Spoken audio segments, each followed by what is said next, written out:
Well, folks, we have a giant problem in the area of artificial intelligence. I'm not talking about Terminator 2, the AI is going to grab control of the nukes and just destroy all of us. What I'm talking about here is the simple fact that artificial intelligence, like all social media, like pretty much all technology ever, is a human creation. And because artificial intelligence is supposed to be some sort of imitator of human intelligence, that means it is going to carry all of our biases. When you hear the tech bros, when you hear people at the top levels of AI talk about how the algorithm decides things, you should understand the algorithm is designed by them. In the same way that you decide what children should be educated with, these people are deciding exactly what the biases are that should be implanted in things like AI. And when you hear leaders in this field say things like it's the algorithm that's controlling this, understand they are using the algorithm in the same way that Roman emperors used to say the gods willed it. In other words, they willed it, and now they are blaming it on the gods. The reality is that the people who have created AI, they are the creators of the AI, and they have decided what exactly should be embedded in the bias of the AI. The reason that this is so dangerous is because as artificial intelligence becomes quicker, faster, better, more convincing, the entire informational arena in which we live is going to change radically. The fact is that all of the sort of institutions have been destroyed when it comes to the dissemination of information. The media blew out their credibility in the United States solidly 20, 30, 40 years ago. And so there are no gatekeepers there. On the internet, the dissemination of the means of informational distribution means that anyone can put anything up, but it also means it is very hard to tell what is true and what is false. And as AI gets better, as it can generate images, as it can generate videos, as it can generate entire texts, and as every single person goes through the bottleneck that is things like Google, which is where we all search, right? We all search in the same place. When you go to Google, how Google stacks its search results has a major impact on how you think about the world. If you type into the Google search bar, was America right in Vietnam? And every single article that comes up talks about the evils of the American foreign policy vision. What you're going to come away with is a set of informational biases. Well, take that and then expand that dramatically across all arenas of informational distribution.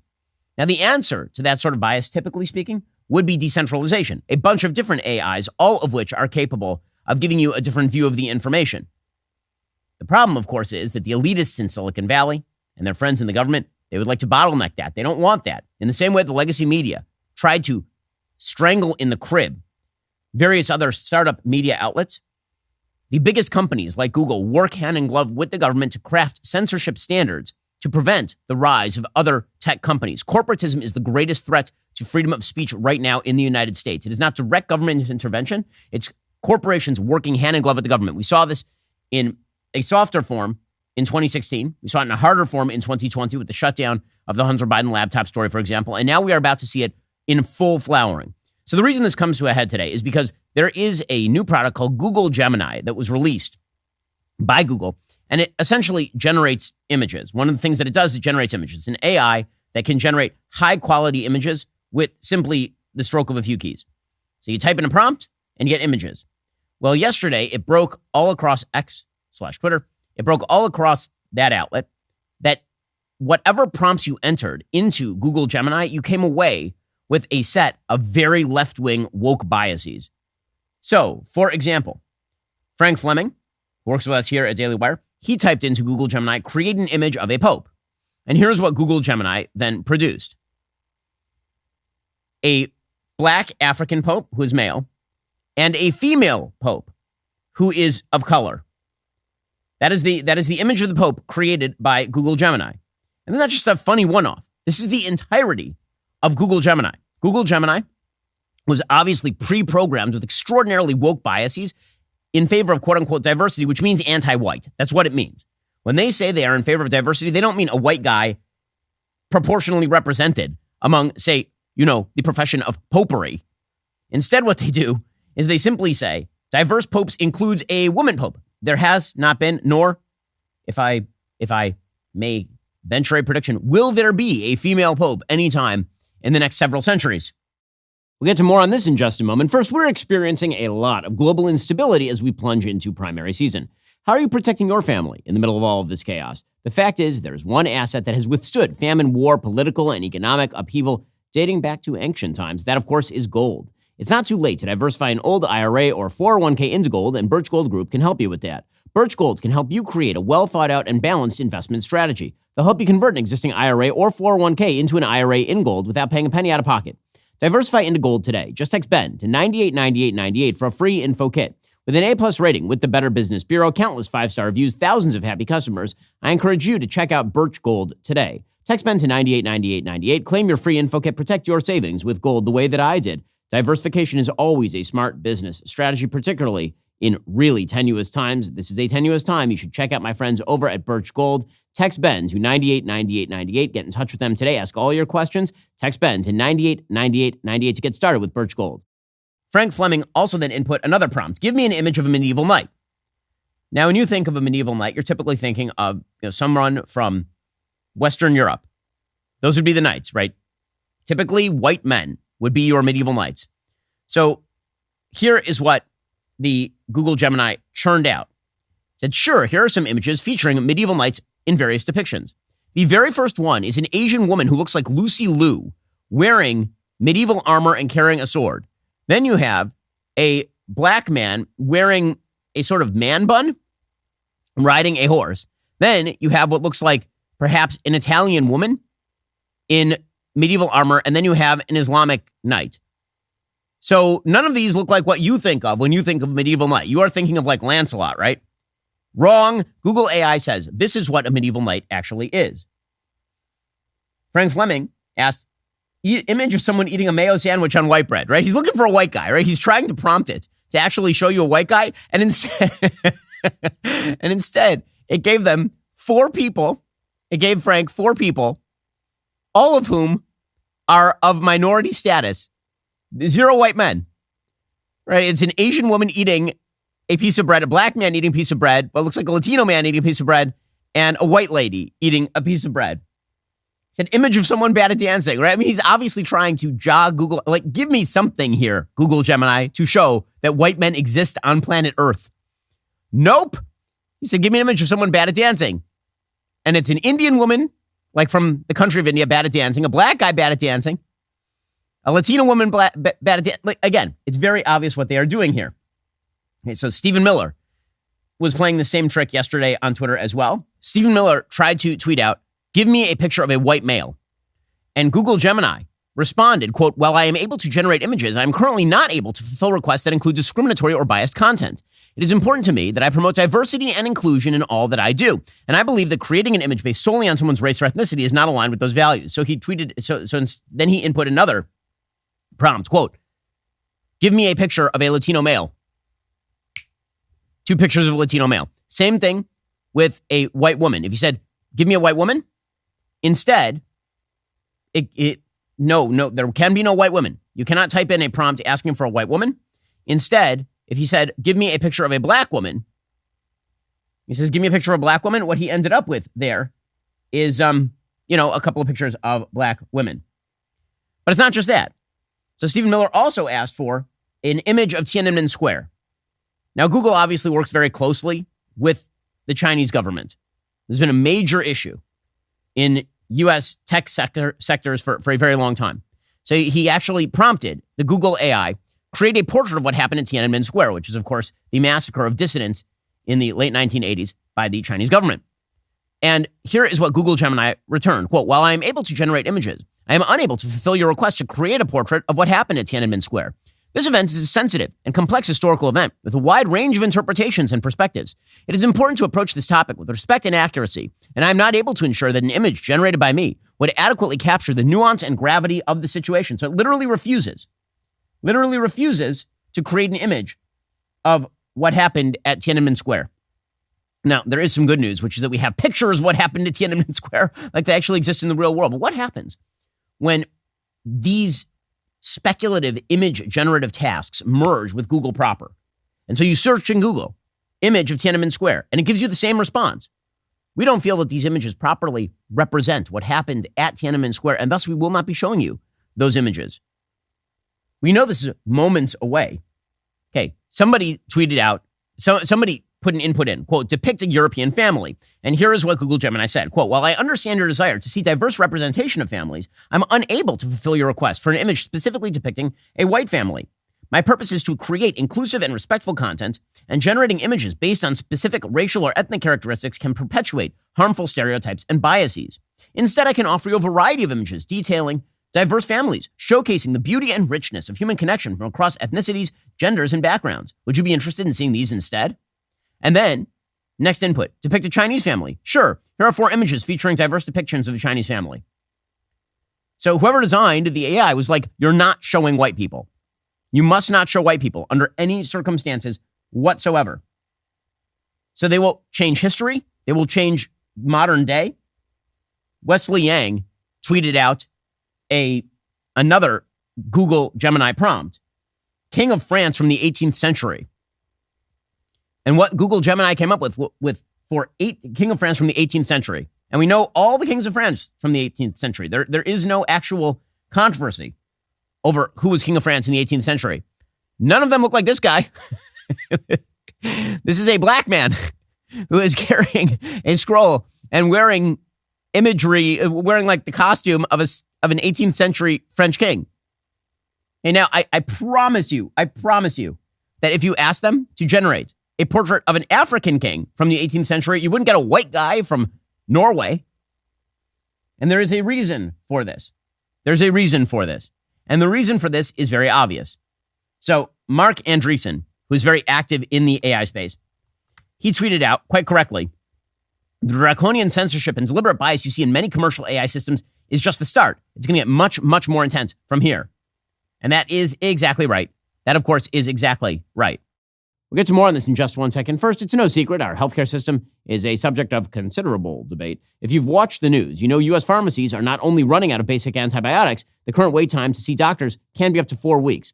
Well, I can't imagine a more helpless feeling than if somebody in my family got sick while a supply chain issue or waiting to see a doctor kept them from getting the medication they needed. Thankfully, my family is equipped with a medical emergency kit from the wellness company. This kit contains prescriptions like ivermectin, generic Z-Pak, and amoxicillin. This kit can treat over 39 different medical issues. The medical emergency kit gives you confidence in the face of unforeseen medical emergencies and resource shortages. Every kit includes a medical emergency guidebook as an educational resource for safe use. Don't wait before it's too late. Get your medical emergency kit from the wellness company today. You get it, you put it in your closet, and then, God forbid you need it, it's there. Visit twc.health/Ben. Enter my name, Ben, for 10% discount. The entire process takes only about 3 minutes online. It couldn't be easier. Your home medical emergency kit ships to your door. Don't wait. Visit twc.health/Ben. Enter my name, Ben, for your discount. That's twc.health/Ben. So what exactly happened here? Well, we have a few indicators. So it turns out that the head of Google's Gemini AI, the person who is the product manager for it, is a person named Jack Krawczyk.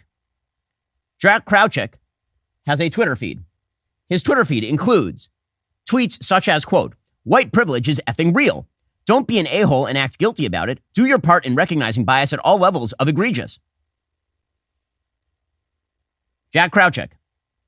Tribal values now supersede personal morality as an animating force. This is America, where racism is the number one virtue our populace seeks to uphold above all. Jack Krawczyk. This would be November of 2020.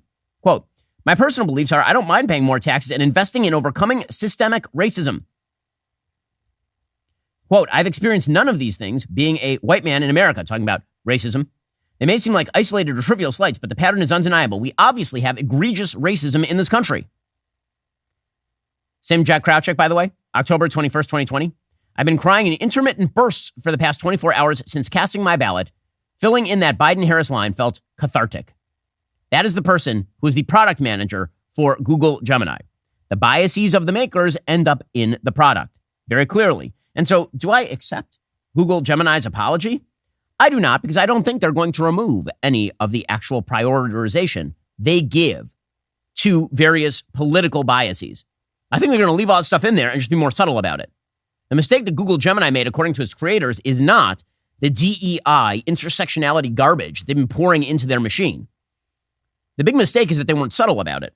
According to The Verge, Google has now apologized for what it describes as, quote, inaccuracies in some historical image generation depictions with its Gemini AI tool, saying its attempts at creating a wide range of results missed the mark.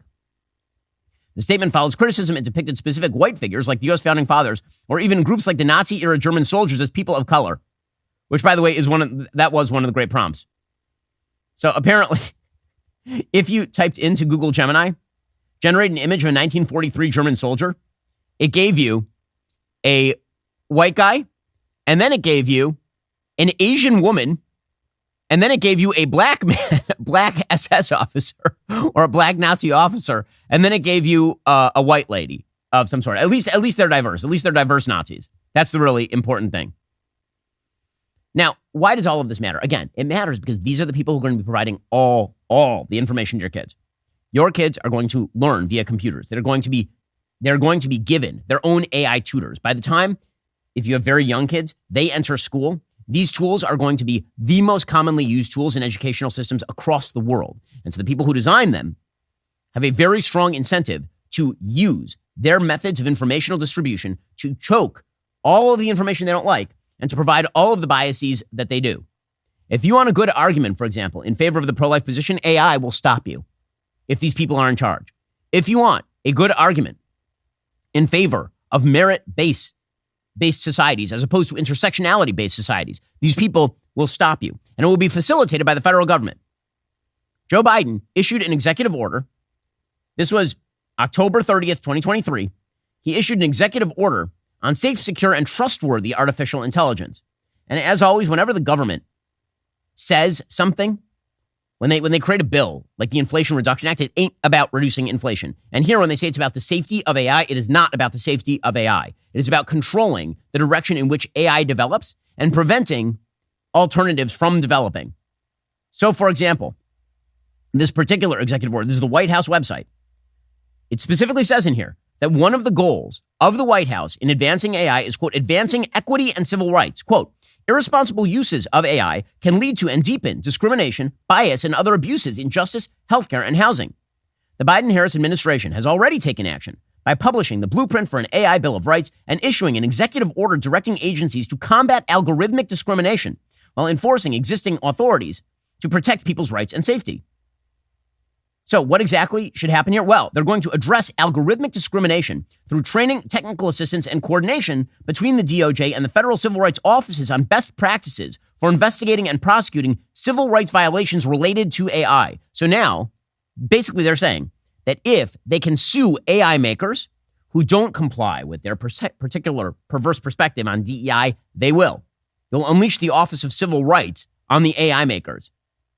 They want to, for example, ensure fairness throughout the criminal justice system by developing best practices on the use of AI in sentencing, parole and probation, pre-trial release and detention, risk assessments, surveillance, crime forecasting, and predictive policing. Who thinks they're going to do that on the basis of data? Who? Because the fact is that people who have left-wing biases in these areas and talk about unconscious bias, what they are really saying here is that they don't want to look at the data. They don't like data. Now, what ends up happening very often is that the same exact people who talk about how they need to cure AI of their unconscious bias, they're the ones from whom the bias springs. They want the bias in there, and they want to cut off alternative mechanisms that have alternative biases. And then they have to backfill because reality requires data. The truth is that if you are allowed the AIs to various forms of AI to be created, and those various forms of AI compete with each other in terms of gaining credibility, you'd very quickly find out which AI is the most efficient at producing whatever the result you seek to produce is. Results that comply with the views of the American public, for example. Results that comply with the actual facts of history. But that's not what they want. Instead, they like to obscure actual data on behalf of their bias. That's what you are seeing. Google Gemini is an Orwellian 1984 tool. It is a memory hole. And the attempt to cure it is going to make it more of a memory hole because it's just going to make it more subtle. It'll be more historically accurate. So when it says depict a German soldier, it will still depict a Nazi soldier from 1939. But when it says depict a family, it will give you every form of gender diverse family you can imagine, as opposed to, what most people mean by family and what family has historically meant, namely dad, mom, child. It won't do that. It'll say that's discriminatory. It, by the way, will obscure information that is given to you. Forget about the generative images. They'll actually just obscure information on modern day events. For example, Marina Medvin asked Google's woke AI quote, did Hamas commit rape in Israel? And here is how the woke Google AI responded, quote, there are allegations that Hamas committed rape in Israel during the 2023 conflict between Israel and Hamas. However, there is no definitive proof that this occurred. Hamas has denied the allegations. Well, I mean, that's insane. So, in other words, Hamas, a terrorist group, denied allegations that have now been substantiated by women who were in fact raped, people who watched the women be raped, tape of the rape, does not matter. Amazing top-level stuff here from our AI kings. Now, at some point, you would imagine reality has to set in. Oh, this is why they have to have the government censorship. This is why they need the corporatism, because if reality sets in, Google's Gemini will fail. There will be alternatives that are simply better. And so they have to enforce this top down. It's the only way. Otherwise, failure will be inevitable. You're seeing this, by the way, in the college campus situation. So colleges, which are basically large sorting mechanisms for intelligence, that's what they are. The reason you want to go to Harvard is not because Harvard's education is so much better than your local JUCO. It is because when you go to Harvard, that is a piece of paper that says that you got a 1,550 on your SAT. That's what it means to go to Harvard. You're a smart human. And that means that somebody will hire you because you went to Harvard, which really means because you're a smart human. Well, a bunch of the top-level colleges, after the George Floyd debacle, decided they were going to get rid of SATs because SATs were racist because not enough black people were scoring high enough on them. So they decided they were going to simply obscure those. Well, now, what's happened? All the credentials have started to be worth less because people no longer see these colleges as a proper sorting mechanism. And so Dartmouth has now gone back to the SATs. Yale is now going back to required SATs in admissions. In other words, reality always wins unless you foster a system in which the government works with the most powerful institutions in the country and internationally in order to stop reality from being disseminated. That's the real danger that we are looking at right now. And that is a very, very serious danger. We'll get to more on this in just one moment. First, I've been talking about my Helix sleep mattress for years. I got to admit, last night was a very rough night. We had to take the dog to the hospital. Dog is okay, but didn't get a lot of sleep. The sleep I did get is thanks to my Helix sleep mattress made just for me. If you haven't already checked out the Helix Elite Collection, you need to. Helix harnesses years of mattress expertise to offer a truly elevated sleep experience. The Helix Elite Collection includes 6 different mattress models, each tailored for specific sleep positions and firmness preferences. If you're nervous about buying a mattress online, you don't have to be. Helix has a sleep quiz that matches your body type and sleep preferences to the perfect mattress, because why would you buy a mattress made for somebody else? I took that Helix quiz. I was matched with a firm but breathable mattress. I love it. My wife loves it. We're big Helix fans here at the Shapiro house. Plus, Helix has a 10-year warranty. You get to try it out for 100 nights risk-free. They'll even pick it up for you if you don't love it, but I'm not sure that has ever happened. Helix is offering 25% off all mattress orders plus a free bedroom bundle for my listeners in honor of their extended President's Day sale. The bundle includes 2 free pillows, a set of sheets, and a mattress protector. Go to helixsleep.com/Ben. Use code HelixPartner25. It's their best offer yet. It's not going to last long. That's helixsleep.com/Ben. Use code HelixPartner25. Okay, meanwhile, Joe Biden, who is on the ropes in this election cycle, at the very least, he is running dead even with a person that Democrats consider to be an absolute tyrannical monster in Donald Trump. They're currently running dead even. And Joe Biden is now resorting to open bribery and probable violation of law. So Joe Biden, according to Politico, is going to email 153,000 borrowers. He's announcing $1.2 billion of student debt relief for those 153,000 borrowers. And he's sending personalized emails to make sure that they know that he is the person who did it, which is pretty obviously a violation of federal law. You're not actually allowed to use federal taxpayer dollars on your campaign expenditures. That is a campaign expenditure. Joe Biden emailing everybody and saying, hey, by the way, I bribed you with taxpayer dollars. That's like a double bribery right there. He's bribing people illegally, and then he is notifying them with taxpayer dollars that he bribed them illegally, so they should show up and vote for him. The reason, of course, student loan debt relief is so important to Joe Biden is because he relies very heavily on college graduates as a demographic that he has to turn out in outsized numbers in order to win re-election. And it is amazing how Joe Biden will just brag openly about violating the law. Early in my term, I announced a major plan to provide millions of working families with debt relief for their college student debt. Tens of millions of people in debt were literally about to be canceled, their debts. But my MAGA Republican friends in the Congress, the elected officials, and special interests stepped in and sued us. And the Supreme Court blocked it. It blocked it. But that didn't stop me. I announced we were going to pursue alternative paths for student debt relief for as many borrowers as possible. And that's the effort that's been underway the last 2 years. The Supreme Court blocked me, but I did it anyway. Take those words out of context and just throw them in Donald Trump's mouth and see how Democrats like it. These are the precedents that Democrats are setting right now. And that's out of pure and simple desperation.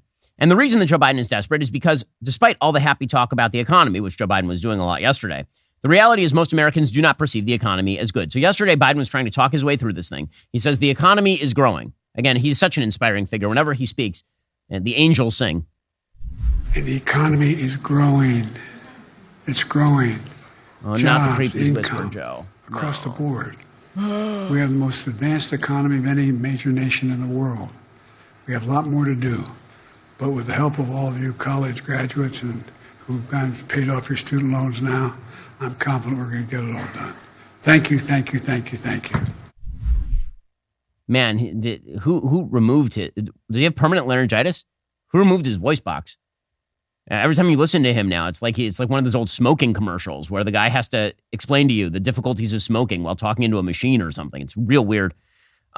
By the way, I should point out at this point that when he says the economy is growing, you should all feel really good about it. According to the Wall Street Journal today, it's been 30 years since food ate this much of your income up. The last time Americans spent this much money on their food, George H.W. Bush was in office, Terminator 2 was in theaters, and C&C Music Factory was rocking the Billboard charts. Eating continues to cost more, even as overall inflation has eased from the blistering pace consumers endured throughout much of 22 and 2023. Prices at restaurants and other eateries are up 5.1% last month compared with January 2023. Grocery costs increased 1.2% during the same exact period, according to the Labor Department, and relief is not likely to arrive soon. Restaurant and food company executives said they are grappling with rising labor costs. Some ingredients like cocoa are getting more expensive. So as you can see, the majority of the American public suffering from things like massive inflation. In 1991, U.S. consumers spent 11.4% of their disposable personal income on food, according to data from the U.S. Agriculture Department. At the time, households were still dealing with the massive inflation of the 1970s. More than 3 decades later, food spending has reattained that level. In 2022, consumers spent 11.3% of their disposable income on food, according to the most recent USDA data available. Diners are saying they're going out less frequently. They're skipping appetizers, buying cheaper store brands more frequently at supermarkets, and food companies are feeling pinched as well. By the way, it should be noted at this point just how rich America is, that in the United States, that is a bad number. In the United States, you spend 11.3% of your disposable income on food, and this is a horrible number if you're a U.S. citizen. In Russia, 60+% of the population is spending like half their income on their food. In any case, with that said, are Americans feeling like great about the roaring Biden economy? Absolutely not. Plus, according to Axios, spiking mortgage rate and high home prices are making a comeback after a brief respite. Financial markets no longer see near-term interest rate cuts after a run of hotter-than-expected inflation data. Those dimmed expectations have consequences for would-be homebuyers. The average rate for a 30-year mortgage is now above 7%. It was the biggest weekly jump by almost 0.2% since last fall. And so interest in new mortgages has been dropping precipitously. So you still have stickiness, high prices because nobody wants to sell their house and then get into a new mortgage that is up at like 7-8%. So the high prices, there's lack of supply. But weirdly enough, there's also lack of demand because people can't actually get into the market using these mortgages. So just nobody's buying and nobody's selling. So you have this weird stickiness in housing. But that means that rents are going to go up because people still have to live somewhere. We'll get to more on this in just 1 second. First, did you know over 5 billion pounds of meat are imported and sold in the United States every year? That's why you should be using Good Ranchers. They are the #1 source for 100% American meat, completely hormone, mRNA vaccine, and antibiotic-free. Stop paying for overpriced imported meat at the grocery store. Good Ranchers will deliver locally sourced meat directly to your door. So they actually sent me some kosher salmon. Got to tell you, high quality. And they made me a kosher steak, like the only kosher steak they ever made. It was awesome. And all their product is apparently just that good. You need to switch from the grocery store to Good Ranchers right now. Right now, when you subscribe to any of their boxes, you will secure their leap year offer of free bacon for 4 years. That's over 70 pounds of Applewood smoked bacon. Just go to goodranchers.com. Use my code Shapiro to secure your subscription today. If you're not sure which box to choose, try their bestseller, the Ranchers Classic. Or if you got a hungry household, check out their Family Feast bundle. Head on over to goodranchers.com, pick your box, use my code Shapiro, get the meat you can trust. That's goodranchers.com, promo code Shapiro to claim over $900 in free bacon before their leap year sale ends. Goodranchers.com, American meat delivered. Meanwhile, the Federal Reserve is still concerned about inflation, which is why they have not actually been reducing the rates. According to the Wall Street Journal, more Federal Reserve officials are signaling concern at their meeting last month with cutting interest rates too soon and allowing price pressures to grow entrenched as opposed to the risks of holding rates too high for too long. So again, Joe Biden is sort of hoping that There'll be a brief period of economic downturn or stagnation, and then the Federal Reserve is just going to pump in more money. And the Federal Reserve's like, if we pump in more money, there's going to be renewed inflation. I mean, Joe Biden is in a world of hurt here. The economy is not in a shape that most Americans feel like is good. Joe Biden is trying to bribe people openly at this point.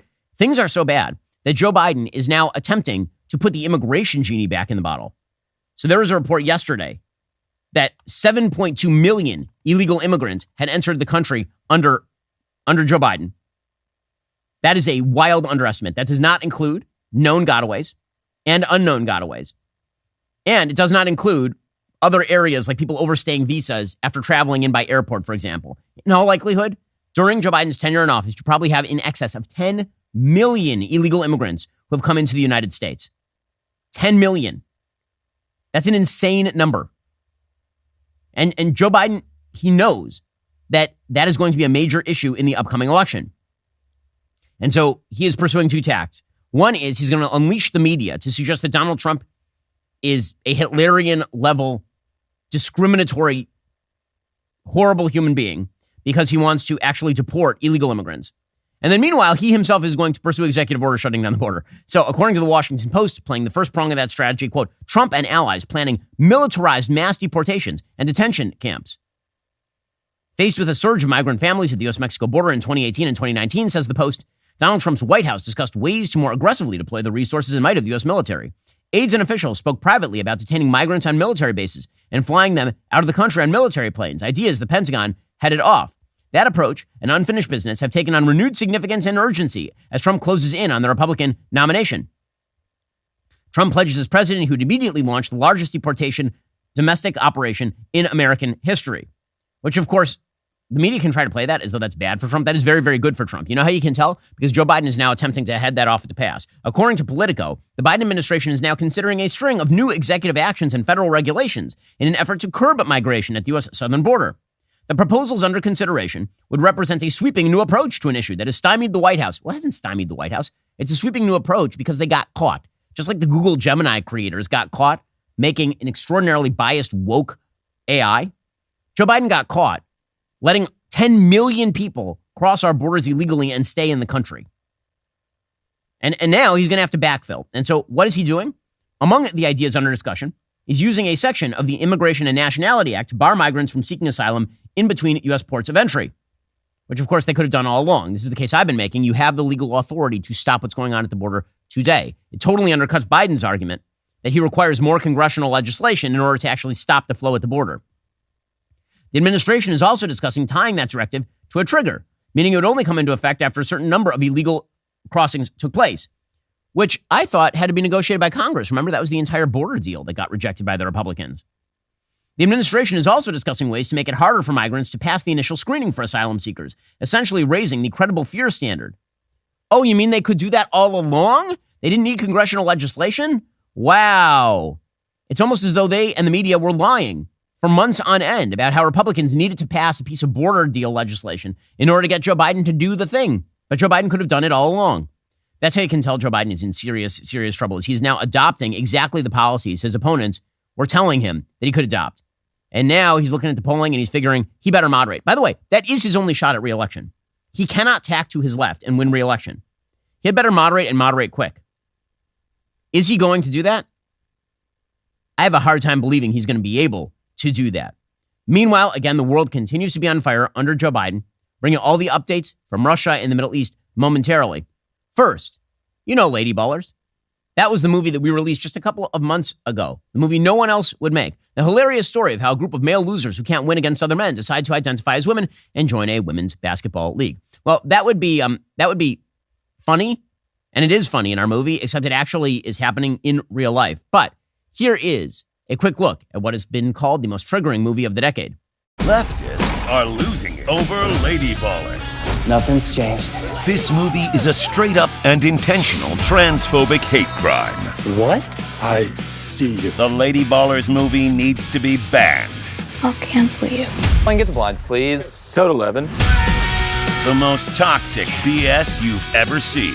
You're a monster. Yeah. Next-level hate speech propaganda. That's it? That's the pitch? Watch the most triggering comedy of the decade. Lady Ballers. News, streaming exclusively on Daily Wire Plus. Don't wait. Watch Lady Ballers, the movie Hollywood would not make. So we did, exclusively at Daily Wire Plus right now. Meanwhile, again, Joe Biden is going to be judged on his actual presidency. He's hoping that you judge him based on Donald Trump. That's his hope, is that Donald Trump will seize the spotlight and that all focus will move to him. But Joe Biden is still the president, which is why I keep calling on the Trump campaign to just stand there and point your finger. That's all you have to do, because the foreign policy world is a complete mess. So, for example, Vladimir Putin, as we mentioned yesterday, he continues to kill off his enemies. According to the Washington Post, the discovery of a bullet-riddled body of a Russian pilot named Maxim Kuzminov in Spain appeared to deliver a menacing new signal from Moscow that those who cross the Kremlin should never consider themselves safe. Kuzminov was killed in a barrage of gunfire and then run over with his own vehicle by assailants who used the car to escape, according to Spanish authorities, Ukraine security officials, and Spanish media reports. The attack lacked the elaborate touches often associated with Russian assassination plots. He wasn't poisoned with weapons-grade toxin or found in the wreckage of an aircraft that plunged from the sky. But Putin is just getting more obvious at this point, as I mentioned on yesterday's show, for example. Vladimir Putin is pushing where there is mush, and there is mush nearly everywhere. That mush extends, obviously, to the Biden administration. So at the exact same time that the Biden administration is desperately calling for Republicans to pass Ukraine aid, they are making nice and playing patsy with people like Lula da Silva, the corrupt oligarchic socialist in Brazil. Lula, who is hailed by the Western media as the necessary corrective to that evil Trumpian figure, Jair Bolsonaro, who happened to be pro-American, pro-Israel, pro-Western, was replaced by Lula da Silva, who is anti-Western, anti-American, and socialist.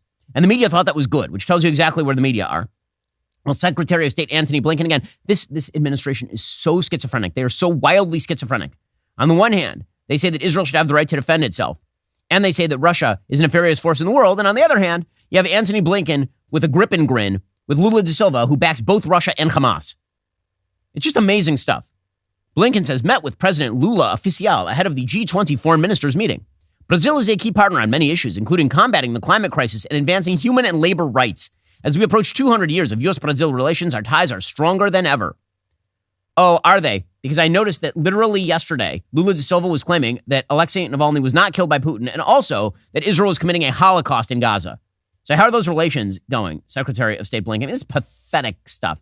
Why exactly is the United States Secretary of State, an emissary of the most powerful force on planet Earth, kowtowing to a tin pot dictator dictator in training like Lula da Silva? By the way, Lula da Silva has been like shutting down the judiciary. Lula da Silva has been shutting down the dissident press. This notion that Lula da Silva is like the great Democrat and Jair Bolsonaro is the fascist is just a complete misread of the situation in Brazil. And again, this administration is utterly incoherent because they have to please everyone. So at the same exact time that Russia is fighting Ukraine and Russia's economy is entirely dependent on oil and natural gas exports, literally half of all tax revenue to the Russian government is from its oil and natural gas industries. At the same exact time, the United States, which could be increasing its production of LNG, which is liquefied natural gas, we could be increasing that in order to make up for the dearth of LNG in Europe. We could be creating it. We could be refining it, shipping it overseas to Europe. We could make Europe, frankly, be good for American industry, more dependent on us, which is not a terrible thing. Meanwhile, Jennifer Granholm, the Secretary of Energy, she's out there saying we paused the production of LNG. And she has no timeline on when we are supposed to end that pause. Why? Because climate change. By the way, Joe Biden yesterday literally said the biggest threat to the planet right now is climate change. So not an aggressive Russia using mechanized weaponry in the middle of Europe. Not chaos in the Middle East prompted by an Iranian regime that is holding up shipping in the Red Sea, attacking American allies and Americans directly in the Middle East. Not an aggressive China looking with hungry eyes at Taiwan after having ingested and digested Hong Kong. Now, the biggest threat is that the environment is going to grow incrementally warmer over the course of the next century and will continue to do so even if we don't produce more LNG. Here's Jennifer Granholm, Secretary of Energy. Schizophrenic administration. It's wild. I know there are also a lot of folks in this room and who are joining us who have many questions about the LNG and the pause on certain exports of it. Obviously, that announcement really set off a firestorm, I think, both in the U.S. and around the world, including from trading partners that, have signed contracts with the U.S. or are looking to do business with the U.S. in the future. And I think the main question on everyone's mind is you've gone on TV, said that this should last only a couple months. Can you give us a clear time frame here? Can we expect something this spring, this summer, this fall? When can we expect this pause to end? Yeah, I'm not going to put a time frame on it. We're working as fast as we can. Now, they're working as fast as they can, but they're not. They're not working as fast as they can, obviously, because we have a pause in the middle of a war where it seems like, American production of LNG might be helpful to the Europeans who we are calling on to increase their defense spending in aid of Ukraine, which requires economic growth on their part, which we will not provide with cheap energy from us. Genius level stuff from this administration. But of course, this administration also presides over a completely divided party on matters of basic morality. So, for example, yesterday, Alexandra Ocasio-Cortez tweeted the irrepressibly stupid AOC, a deeply immoral human being who has somehow been thrust into prominence by a mainstream media more interested in the fact that she is a good-looking person as opposed to the fact that she has nothing between her ears. She tweeted out yesterday, quote, "It is appalling that AIPAC is targeting women members of Congress who have survived sexual assault with this horrific rhetoric." What exactly is AIPAC doing? AIPAC, the American Israel Public Affairs Committee, is putting funding into primary efforts against people like AOC. Why? Because AOC is effectively a Hamas supporter and has spewed anti-Semitism for the last year and a half. And so what they tweeted out was, quote, "A ceasefire now keeps rapist monsters armed and in power in Gaza," which is obviously true. Hamas in power, and those are rapists and monsters, clearly, by all available evidence. So AOC is now claiming that because she allegedly survived a sexual assault, it is equivalent to she is somehow equivalent to the women who were raped by Hamas. And so she must defend Hamas. Like, none of that follows. Then again, she is one of the stupider people walking the earth right now. It is a wonder. It is a wonder that she knows how to breathe. She's the kind of person where if you wake her up in the middle of the night, she's got earphones on and they're telling her, breathe in, breathe out, breathe in, breathe out. Even her medulla oblongata probably doesn't work. It's insane. It is appalling AIPAC is targeting women members of Congress who have survived sexual assault with this horrific rhetoric each and every day. Their role in U.S. politics becomes a greater scandal. They are the NRA of foreign policy. Of course they don't want a ceasefire. Well, of course you do want a ceasefire because you defend Hamas. By the way, it should be noted at this point, as per our usual arrangement, radical Islamists, it turns out a lot of radical Islamists, particularly terror leaders, they have a penchant for the little boys. According to the Jerusalem Post, Baruch Yedid, head of the Arab Affairs Desk for Channel 14, on Wednesday revealed more details on 103 FM in the Errol Segal program about news among sexual scandals attributed to the Hamas leader in Gaza, Yahya Sinwar, who is still missing. There are rumors that he has a bad case of pneumonia. The only pity would be if God takes him before an Israeli missile does. According to Yedid, quote, "Since 2005, Mohammed Sinwar has been the Khan Yunis brigade commander and a member of military leadership. He is also the one who, according to documents from the IDF spokesperson, dug the giant tunnel that was recently discovered and keeps several skeletons in his closet. He was released from PA prison in 2000. There are questions about how he got out of there. Yahya was released, of course, in 2011 in the Gilad Shalit deal, an idiotic deal in which Israel traded 1,000 terrorists for one Israeli soldier. While Yahya was still in prison, the heads of the military and leadership of the prisoners turned to him and told him his younger brother was involved in a series of acts of pedophilia and sexual harassment of boys, including Hamas operatives. Some of the incidents, according to them, happened when Mohammed was in a Palestinian prison. Some of them when he was already a senior member of Hamas in the Gaza Strip. The response they got from Yahya, this is confirmed by both Israeli and Palestinian officials, is that he throws them out and forbids them to investigate anything outside of whom he authorized them to investigate. He says, families of people I destroyed are behind the rumors. Apparently, in the Ofer prison in the early 2000s, 2 Hamas men raped a boy, also a Palestinian prisoner. Yahya again forbidding investigating the issue, preferring a comprehensive investigation not to be opened because his brother was still at large. And Sinwar feared this would lead to an investigation that would reveal his brother as well. So delightful people, these people. So glad that AOC could find time to defend them. That is just top-notch stuff. Meanwhile, the White House continues to promulgate a bizarre notion that Iran is not pushing. So the Pentagon press secretary, Sabrina Singh, she said just yesterday, Iran does not want a regional war. Well, let's take this at face value. If Iran does not want a regional war, this means that we should be punishing their proxies, should we not? They don't want to escalate. If they, according to her, they don't want to escalate. If they don't want to escalate, we should be just kicking the asses of the Houthis, should we not? We should be unshackling Israel so that Israel can kick the crap out of Hezbollah in southern Lebanon. And she's the one saying that Iran doesn't want a regional war. So why then are you catering to Iran? Explain. Our assessment is that Iran doesn't seek a wider regional conflict. We've said that from the beginning. But they do support these militia groups that attack our forces. They do support the Houthis that over this past weekend have launched multiple attacks on commercial ships, on U.S. forces in the region. And they support Hezbollah. They support these groups that are continuing attacks in the region that are destabilizing and are a threat to the rule of law. So if Iran doesn't want to see a regional conflict, they can continue to intervene and to tell these groups to stop. Well, I mean, I'm sure that if you chide them enough, that will probably happen. And meanwhile, for the Democrats, of course, panic should be setting in. Hakeem Jeffries, the House Minority Leader, he continues to maintain that Joe Biden is the strongest candidate Democrats have. Sadly enough, he may not be wrong. There are some, about a third of Americans, worried that the president doesn't have the vitality to serve out another 4 years. Do you think that it's time to pass the baton to a new generation of leadership, or do you think Joe Biden is the strongest candidate to defeat Donald Trump? Well, Joe Biden is definitely the strongest candidate to defeat Donald Trump. Oh, is he? Okay, sure. Go for that. In order for them to defend Joe Biden, they have to obviously attack Trump, which we'll get to in a moment, but they also have to defend against many of the charges against Biden. So his record ain't going to do it. One of the big things that they have on the table is the fact that people widely perceive by polling data Joe Biden to be corrupt. And that is true. Joe Biden is corrupt. He spent 4 decades, literally 4 decades, promoting interests of his family at the taxpayer expense. This has been true since he was a senator in Delaware. We've gone through it in detail on this show, going all the way back to his earliest days in the Senate when he was making moves to benefit his brother, Jim Biden. Well, now they're trying to kill off all implication that there's any corruption involving Joe Biden. So James Biden, for example, was recently called to testify, and he said that Joe knew nothing about his business dealings, which is weird because literally every member of the Biden family says they use Joe's name to get ahead, but Joe suddenly knows nothing about it. It's weird. So apparently, according to Matt Visor reporting, he said, my brother played no role and was not involved in and received no benefits from my work with CEFC.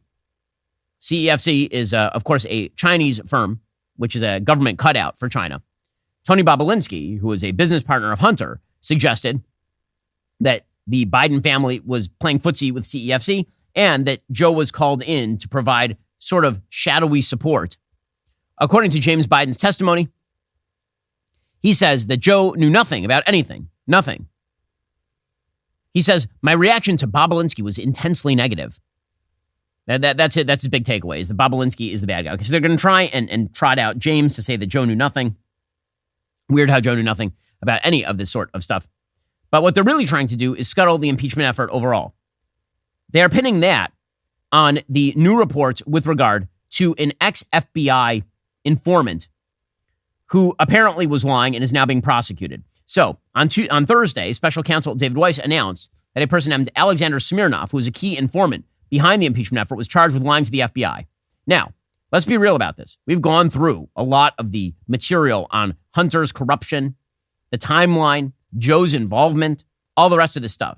The late-breaking FBI informant report that talked about how Hunter and Joe had been paid by Burisma $5 million apiece. That was a really last-minute part of sort of the case against Hunter and Joe Biden. And it was never confirmed. When we reported on it at the time, we said this is an allegation by somebody who's an FBI informant. It was never, but that was not dispositive. That wasn't the entire case. Well, what the media are trying to do now is spin the Smirnov prosecution and the fact that he apparently was not telling the truth into a wholesale dissolution of the case against Hunter and Joe, which of course is ridiculous. So according to the indictment against Alexander Smirnov, quote, Smirnov has reported numerous contacts with Russian official one, who has been described by Smirnov in a number of ways, including as the son of a former high-ranking Russian government official, someone who purportedly controls 2 groups of individuals tasked with carrying out assassination efforts in a third-party country. Apparently, Smirnov was reporting to the Russians, and so the implication is that anything that is involved with Hunter Biden and Joe is somehow a Russian piece of propaganda. And that's how CNN is going to play this too. So here is CNN talking about the FBI informant.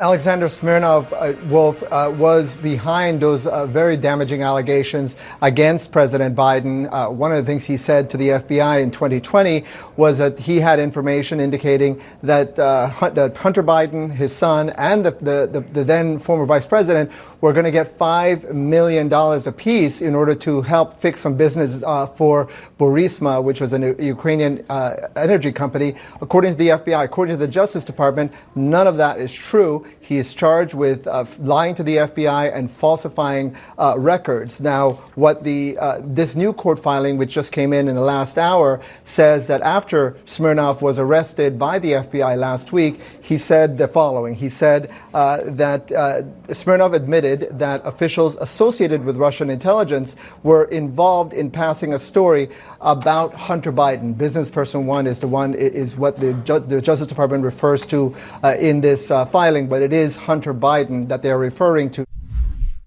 And so, again, they're going to use this as an attempt to kill all allegations about Joe and Hunter's corruption. That's precisely what Jamie Raskin, who of course was involved in the Trump impeachment attempts, is trying to do. He says impeachment is over because this one guy has now been discredited.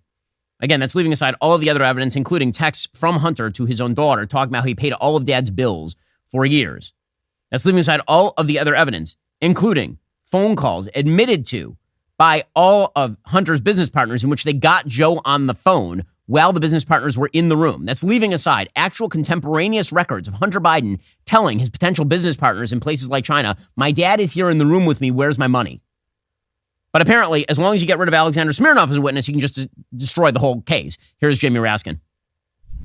I wanted to just start by restating the obvious, which is that the impeachment investigation essentially ended yesterday in substance, if not in form, with the explosive revelation that Mr. Smirnov's allegations about Ukrainian Burisma payments to Joe Biden were concocted along with Russian intelligence agents. And it appears like the whole thing is not only obviously false and fraudulent, but a product of Russian disinformation and propaganda. Oh, it's their favorite. So CNN Manu's Raju doing his best on behalf of Democrats. He tracked down Jim Jordan so he could rip up Jim Jordan for having propagated information about this FBI informant, as though that's the entirety of the case. That again is the game. The game is discredit one part of the case, and suddenly the entire case randomly falls apart. Here is Manu Raju of CNN doing this. Its involvement in a bribery scheme now that Alexander Smirnov is proven to have made it up, and it was based off Russian intelligence. Doesn't change the four fundamental facts. Hunter Biden was put on the board of Burisma, gets paid $1 million a year. Fact number two, he's not qualified to be on the board. He said so himself in an interview, I don't know, with you or some network. Fact number three, Zolochevsky and Pizarski, the two executives at Burisma, specifically asked Hunter Biden, can you weigh in with D.C. and help us deal with the pressure we are facing from the prosecutor? Fact number four, Joe Biden, then he gets called. Hunter Biden calls his dad, according to Devin Archer, Hunter Biden's business partner. Fact number four, Joe Biden then goes to Ukraine 3 days later and conditions the release of the money, American tax money, on the firing of the prosecutor who was applying the pressure to the company that Hunter Biden sat on the board of. You said the 1023 is the most corroborating piece of information you have. It corroborates, but it doesn't change those fundamental facts. Okay, so Jim Jordan laying it out there, but it doesn't matter because, again, the media are going to now declare this thing dead. Well, it isn't for most Americans. All right, guys, the rest of the show continues right now. We'll be joined on the line by former Deputy National Security Advisor to President Donald Trump, Victoria Coates. If you're not a member, become a member. Use code Shapiro. Check out for 2 months free on all annual plans. Click that link in the description and join us.